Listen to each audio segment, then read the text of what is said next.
Good morning and happy Monday, everyone. My name is Nick Marro with Occupy Fantasy. You can find me on Twitter at Nick Marro DFS. As always, I'm here to help you break down tonight's main slates for NBA DFS on both DraftKings and FanDuel. If you haven't already, please like the video. Also, subscribe to the channel. That helps us get more free content like this out to you on a regular basis. If you're not already a member of Occupy Fantasy, please check the links in the description below. As a member, you get access to the model you see here, which I'll be using throughout the video, a single lineup builder, a multi lineup builder, as well as a private Discord server full of DFS pros to help you improve your game. We also have a 30-minute window leading up to each slate's lock where you could ask your lineup in slate specific questions. We get a nice 8-game slate tonight, locking at 7 p.m. Eastern Standard Time. Most teams have their injury reports out. We do have a few teams on back to backs. Obviously, we're dealing with the trade deadline. So expect news to continue to break throughout the day. But as things stand, I'm going to walk you through these games here, team by team, let you guys know which situations we need to keep an eye on, and slowly start to build lineups on both DraftKings and FanDuel as we talk through this video. So without further ado, let's get into the slate here. First game on the slate, we have just a minute. We have the Boston Celtics at the Detroit Pistons. The Celtics are 11-point favorites on the road. We got a 230.5 point game total here. So let's start on the Boston side of things. No major news. Marcus Smart's still out. Luke Cornett's listed as questionable. Obviously, Danilo Gallinari is likely out for the whole season, so we don't need to talk too much about that one. But yeah, Boston on the road. They've actually had some trouble with Detroit at times this season, so it is an 11-game spread, but it wouldn't shock me to see this game stay pretty close. All that being said, I mean, Tatum looks fine on both sides. He's very expensive, though. You're getting 10-8 over on FanDuel, 11K on DK. Jaylen Brown, much more affordable. Obviously, not the same ceiling as Tatum, but you do have a decent upside here. We've seen him hit 50 fantasy points from time to time, so I don't mind him on either site. 8,600 on FanDuel, 8,700 over on DK. Robert Williams continues to see more minutes, which is obviously a good sign for him. Very high fantasy point per minute producer. He's probably the most popular player for Boston on both sites as things stand. You're getting him over on DK at 5,500 and 5,800 over on FanDuel. I think he looks fine. With Marcus Smart out, both Derek White and Malcolm Brogdon do see a small boost as point guard options. I think they both have shooting guard eligibility as well. So you could go there. Obviously, a nice soft matchup against Detroit, but at the same time, there are a lot of great guard plays on the slate. That's really it in terms of what I'd even be considering for Boston. I really don't see anything here as a top priority or a core play, but it is a great matchup, pretty high paced. Game here against the soft Detroit defense. So if you're landing on some Boston, I don't think you can go wrong. But again, at the same time, no major priorities here. So over on the Detroit side of the ball, Cade Cunningham is still out. No surprise there. Isaiah Stewart's listed as questionable. Marvin Bagley's out as well. So the big news here is Isaiah Stewart. If he's in and starting, he looks fine on both sites. You're getting 5,200 over on DK, 5K flat on FanDuel, and you're also getting power forward eligibility, which is why he's more appealing than he maybe typically would be as a 5K center. But if he's out, that's going to be a nice boost to Jalen Duren. He looked good on both sites, 5,100 on DK, 5,600 over on FanDuel. He'd be a really solid option there. But again, this team's pretty healthy. Obviously, Cade being out does create extra usage for a lot of the other starters. Both Bojan and Jaden Ivey are kind of scoring dependent wing / guard options. They have upside, but it's really tough to trust them here in a tough matchup against Boston. I mean, Sadiq Bey's been looking better lately, but his price is way up, especially on FanDuel, 6,700 over there, 5,800 on DK. Not something I'd be prioritizing. Probably my favorite play for Detroit here is Alec Burks if he is starting at point guard. We've seen Killian Hayes continue to come off the bench. Burks has been getting those starting point guard minutes. He hasn't necessarily been closing as often as we'd like to see, but yeah, I think you could do worse than 4,900 on DK, 5K over on FanDuel. So Burks, as things stands, probably my favorite Detroit Piston. Really like Duren if Stewart is out. Stewart looks fine if he's in, but no priorities really for me on Detroit. So we can move into the next game on the slate now. We have the Cleveland Cavaliers at the Washington Wizards. The Cavs are 3-point favorites on the road, 222-point game total here. So starting with Cleveland, they are on a back-to-back, so we do not have that injury report yet. I'll take a look over on DK. They tend to carry over the injury tags from the night before. Kevin Love has been announced that he's out of the rotation, so not a piece of injury news, but something to just keep in mind that should create more minutes for someone like Isaac Okoro, who is very cheap on both sites. I don't mind him here. Karis LeVert, if he's out again, that would secure those minutes for Okoro. But as things stand, I mean, it's really tough to trust him. You see him only 1% owned, but that would probably be the best value play from this team if we do get LeVert out again. So keep an eye on that. Both Donovan Mitchell and Darius Garland are both priced about where they should be. Garland's been better lately, but obviously we know Mitchell probably has the higher ceiling, generally speaking. So I do like getting to him on both sites. 8,100 on FanDuel is very cheap. 8,300 over on DK. Maybe I pencil him in right now. Um, Maybe not something we hold through the end of the video. Obviously, there's a lot of good guards here, but 8,100 for Mitchell does feel a bit too cheap. He really hasn't been hitting those ceilings lately, but in a matchup against Washington, I think we could see that here. You're getting point guard and shooting guard eligibility for him. 8,300 over on DK looks excellent there as well. Garland, similar play. Obviously, he's been more consistent, but not quite the same ceiling. You see the ownership kind of the same for both guys. So if I'm getting them both own the same, I would favor Mitchell slightly, just knowing he has a little bit more upside. Mobley, Jared Allen both look fine, and who I discussed earlier was Isaac Okoro. If we do get Karis LeVert out, he is going to be a very appealing value play. So keep an eye on that. Keep an eye on the starting lineup. LeVert's not going to start even if he's in, but at the same time, if he's out, that is going to secure more minutes for Okoro on the wing. So a situation we do need to keep an eye on there. But no real priorities for Cleveland. I do think Mitchell's a bit too cheap, though. Over on the Washington side of things, Bradley Beal is listed as questionable. Kyle Kuzma is out, so that's obviously a big one. Vernon Carey's still out as well. That's the backup center. So there is a lot to like here for Washington in terms of injury creating opportunity, but at the same time, we're looking at Cleveland as one of the tougher matchups on the slate. They play really slow, really good defensive team. But all that being said, I mean, with Kuzma out, we are going to look at Porzingis, 9,600 on DK, 9,400 on FanDuel, really solid option. Bradley Beal, questionable. If he's in, he's too cheap with Kuzma out, 7,300 on DK, 78 on FanDuel. So a situation we need to keep an eye on. If Beal's in, he's my favorite wizard. If Beal's out, Porzingis becomes a priority for me here, even against a tough Cleveland team. So certainly a situation we need to keep an eye on. And then, yeah, I mean, Vernon Carey being out doesn't seem like major news, but it should secure minutes for Daniel Gafford a bit more. Obviously, Taj Gibson has been playing those backup center minutes as well. But yeah, Gafford just a little bit cheap on DK at 5,300. I don't mind him over there. Denny Avila, Monte Morris. I mean, Denny should be the biggest beneficiary with Kuzma out of the lineup. I think he slides into the starting lineup and you get solid minutes for him. We have seen some big games out of him this season. So I don't mind him here. But again, as good as some of these guys are going to look as we get more of this injury news, it is one of the tougher matchups on the slate against a slow Cleveland team that plays solid defense. So I really like KP. Don't mind Gafford, especially over on DK. It's tough for me to want to use that center spot for him at 6K on FanDuel. But Denny Avila, another player to keep an eye on. If Beal's out, Denny would probably become a priority for me over on DK unless we get better value to open up. But I actually think we do. I mean, we do have some really good injury situations here, and we're about to move into a game where we're going to get a lot of value. So, no major priorities on Washington, but just keep in mind Kuzma is out. That's a big boost of KP, a big boost of Beal. And if Beal's out, Porzingis is going to be tough to get away from because he's going to soak up a ton of usage. See that usage rate go well over 30% for him there. So another spot to keep an eye on, but no surprise in that regard. So moving into the 7:30 window now, we have the Brooklyn Nets hosting the Los Angeles Clippers. 7.5 point favorite underdogs. The Nets are at home. 220.5 point game total here. So I'll start on the Clippers side. They're a little bit easier to talk about. Yeah, so the only injury we have on the injury report right now is John Wall. Kawhi Leonard's in. Paul George is in. Obviously, two excellent plays. These are the two highest usage players for this team. No surprise there. Paul George at 8,300 on FanDuel is simply too cheap. This is a great matchup against Brooklyn. Brooklyn just traded Kyrie. They have not yet gotten Dinwiddie or DFS. I think they're traveling today, so we got to keep an eye on this. Just pulling up what this says. He's not expected to make his debut Monday. So yeah, the Nets are probably going to have to wait until Wednesday to see these guys enter the lineup. But we're still on the Clippers side.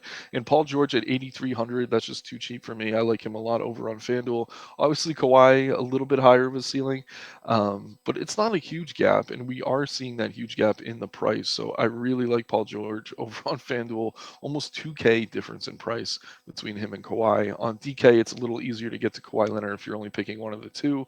But at the same time, I would prefer Paul George for that bit of a discount. So those are the two plays you're really keying in on for the Clippers. Zubac looks okay. Very boomer bust though. High ceiling, low floor. Good matchup for him, but we've seen his minutes kind of fluctuate, and his usage does take a major hit with both George and Leonard healthy. Guys like Norman Powell, Marcus Morris, Terrence Mann, they're all okay as kind of secondary plays, but nothing I'd really be prioritizing. It's really Paul George for me here that I like the best on both sides. And then Kawhi, if you can afford him, I would never talk someone off playing or paying Kawhi. Brooklyn side of things. So, yeah, some of you know these are my Brooklyn Nets. This is my team. Obviously, a lot of chaos and turbulence over the last few days and weeks. Um, Kyrie is now out of the picture. Kevin Durant is not yet back. Seth Curry is listed as out. Markieff Morris went away in that trade.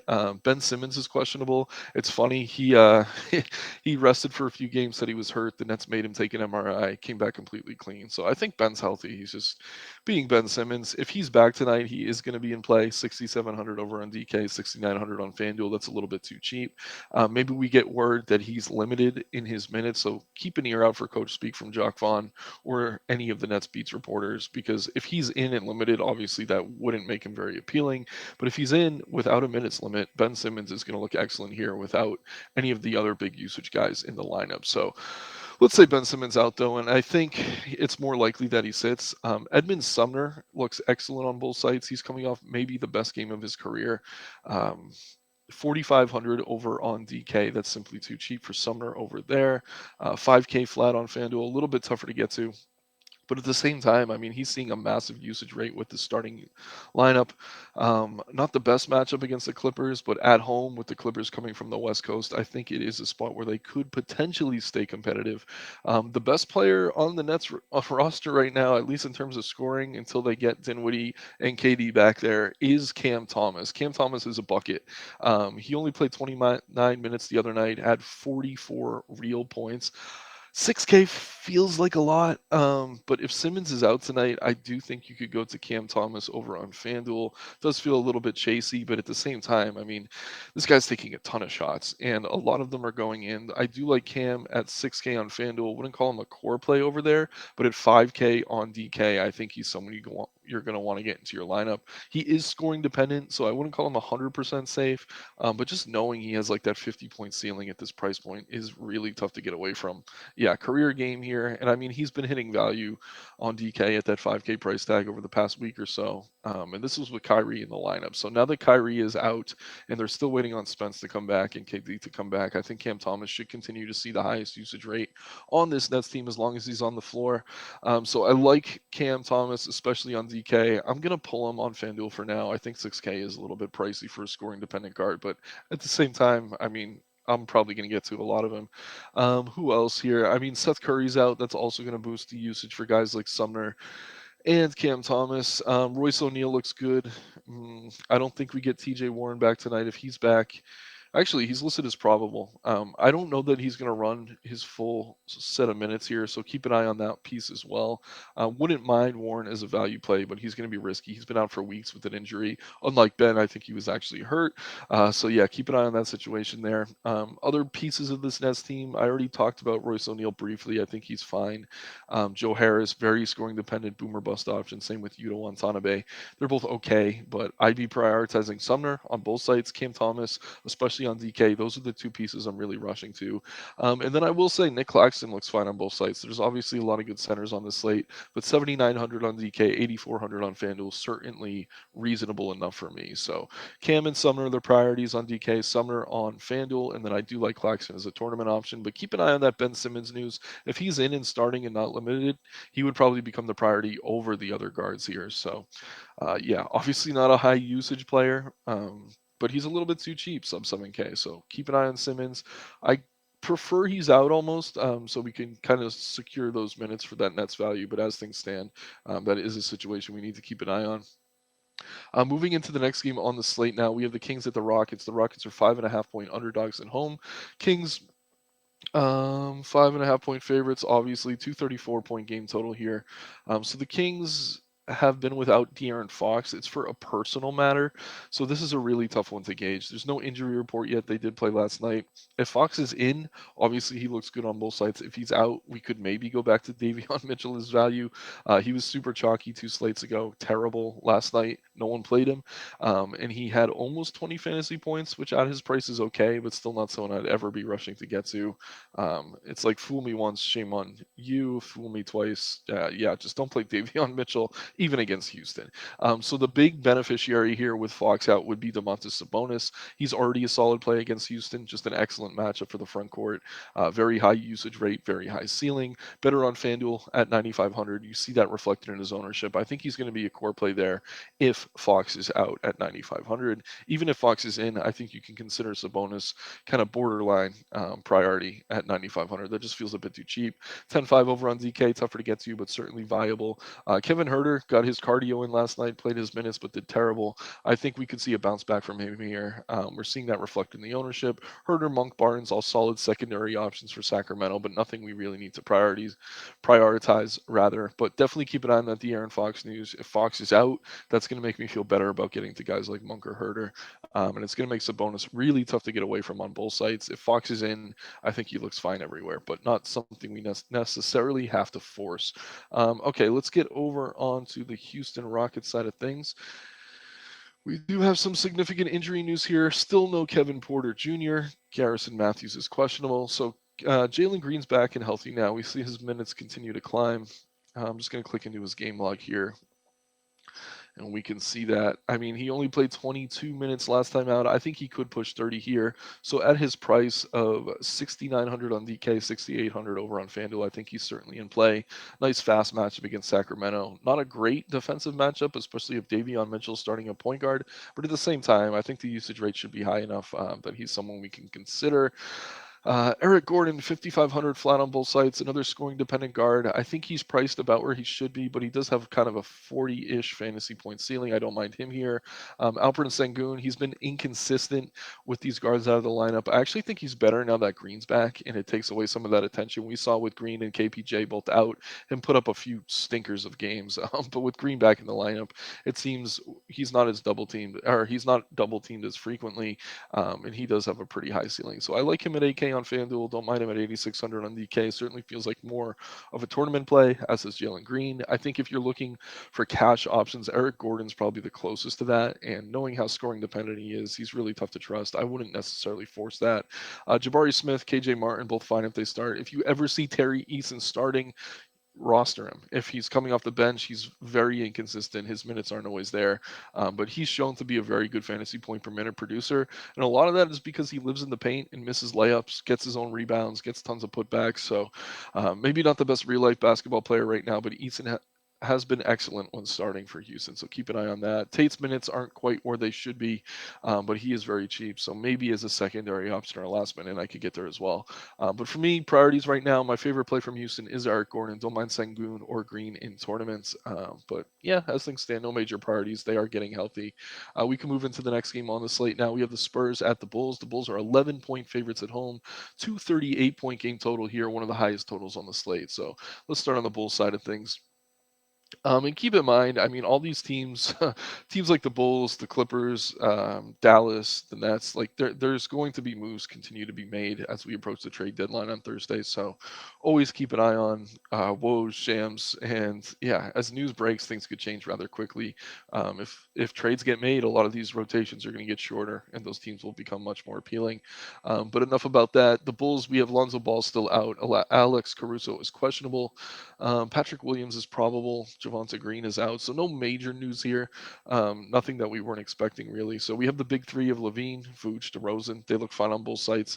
Kind of looking at prices. I mean, these are all good plays, but it's tough to know who to prioritize on a given night. But against San Antonio, they all look excellent. This is just a very soft matchup. DeRozan likes to get up for games against Popovich. I like him a lot on FanDuel at 8,400. He's probably my favorite of the Bulls plays over there.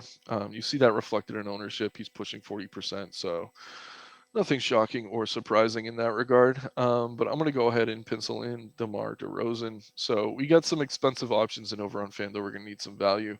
Um, and then over on ZK, I mean, Vooch is 9,100, DeRozan's 88, Levine's 81. I mean, I like Levine on both sides. He looks good on FanDuel as well.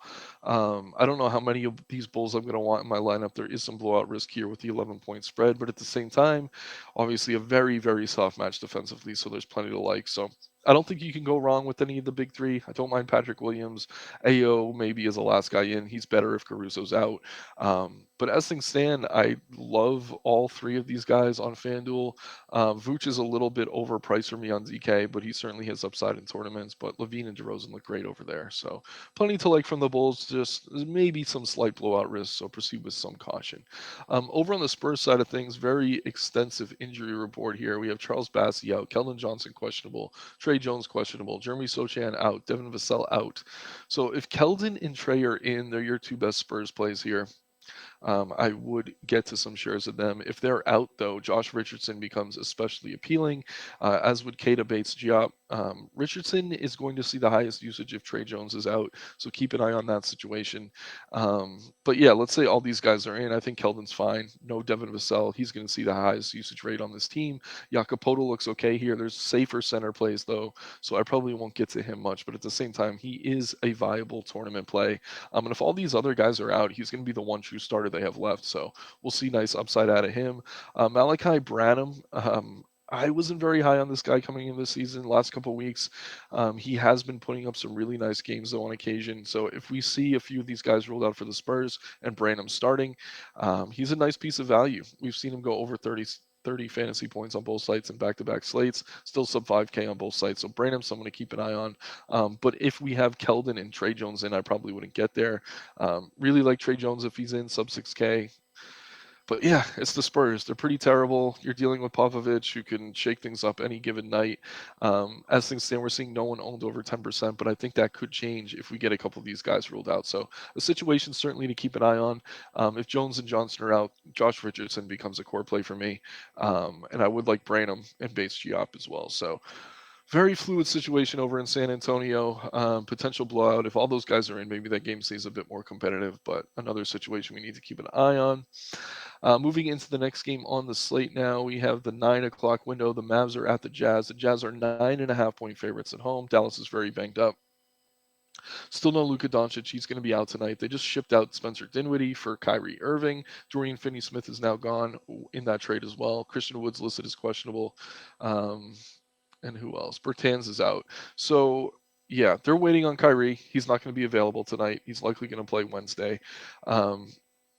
But as things stand, I mean, if Christian Wood is in, he looks excellent. If Wood is out, then I mean, you can go to all of the rest of these Dallas starters. I mean, this is a really tricky situation just because, yeah, they're so banged up.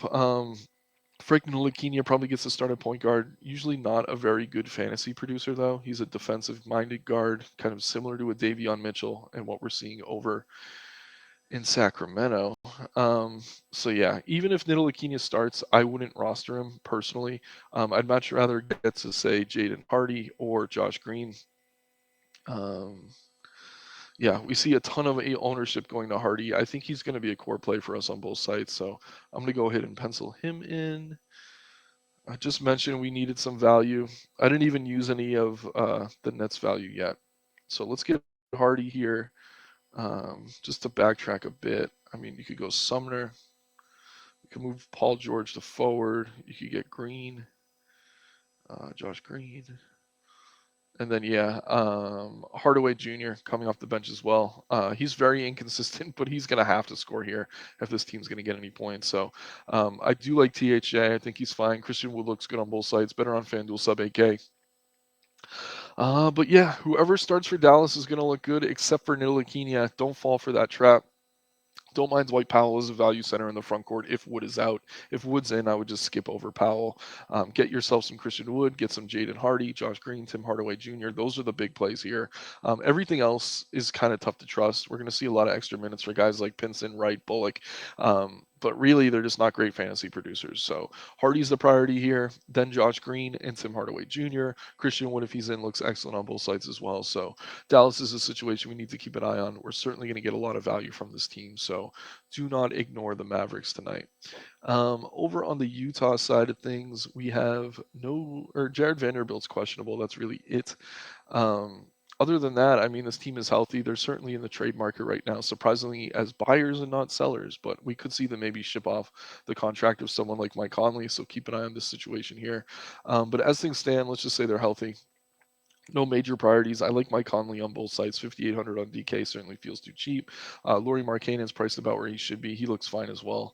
But I'm not going to spend too much time on this team. I mean, Utah, they've been banged up most of the season. All their prices are kind of raised to reflect that. And as they get healthy, they're all a little bit overpriced. I mean, we've seen some huge ceiling games out of Walker Kessler. 7K on FanDuel, unplayable. But 5,400 on DK. I don't mind maybe mixing him into tournament lineups if you have a bunch of lineups tonight. But no priorities on the Jazz as things stand. I think Conley looks fine. Not rushing to get to Olynyk though. Yeah, but his minutes should continue to climb there as well. So decent situation in Utah, but Dallas is going to be one of the better spots to go for value tonight. So just keep that in mind.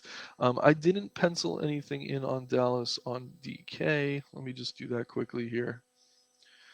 I do love me some Hardy. I do like Green.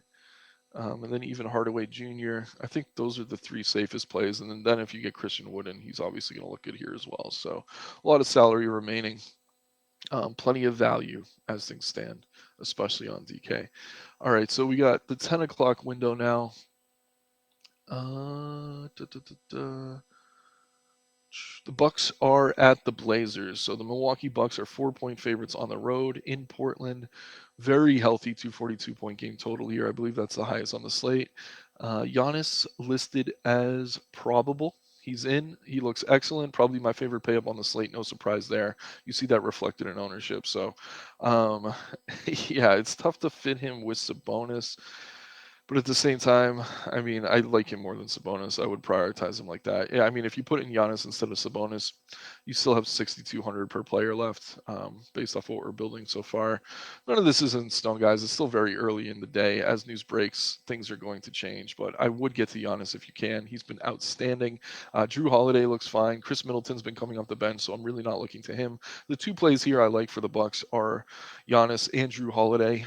After that, I don't mind Pat Connaughton as Bobby Portis is out, but he still feels a little bit too expensive on both sides. Brook Lopez getting no love on either side. He has a very high ceiling here as well. So the Blazers are still without Nurkic. They're very soft in the front court. So Lopez has a very high ceiling as a tournament play. Not someone I'd be playing in cash. But yeah, pretty high floor, pretty high ceiling. I like Lopez. Love Giannis, and I also like Holiday. So, yeah, the price on Holiday just still feels too low. 7,500 on FanDuel, 76 on DK.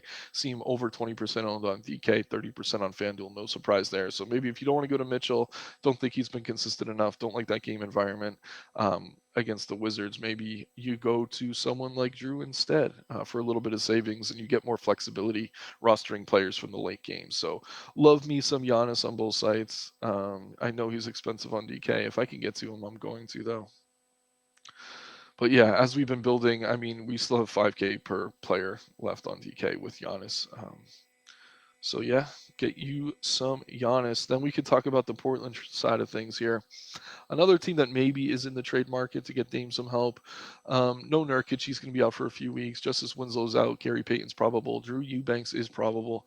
So let's talk about this front court first. Drew Eubanks is the starting center here. I like him on both sides.